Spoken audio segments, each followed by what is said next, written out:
سب سے پہلے تمام دوستوں کو السلام علیکم۔ شاہین آفریدی نے بھارتی باؤلر کو پچاڑ دیا، شاندار اعزاز اپنے نام حاصل کیا۔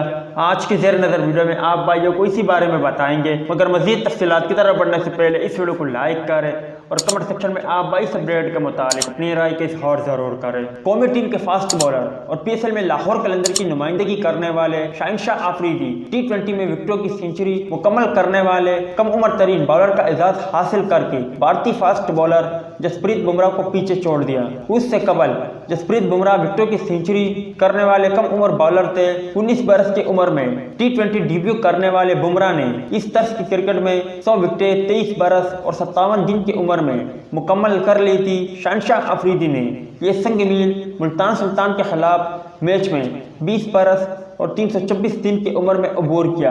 واضح رہے کہ شاہین آفریدی نے 2018 میں انٹرنیشنل ڈیبیو کیا تھا، جس کے بعد سے وہ مسلسل قومی ٹیم کا حصہ ہے اور گزشتہ کل کراچی کنگ کے خلاف ہونے والے میچ میں بھی انہوں نے انتہائی دعادار بولنگ کا مظاہرہ کیا تھا اور 3 کھلاڑی آؤٹ کر کے مین آف دی میچ کا ایوارڈ بھی اپنے نام حاصل کیا تھا۔ امید ہے دوستوں کہ آج کی ویڈیو بھی آپ کو پسند آئی ہوگی۔ ملتے ہیں کسی نیکسٹ ویڈیو میں، تب تک کے لیے اجازت دیجیے۔ اللہ حافظ۔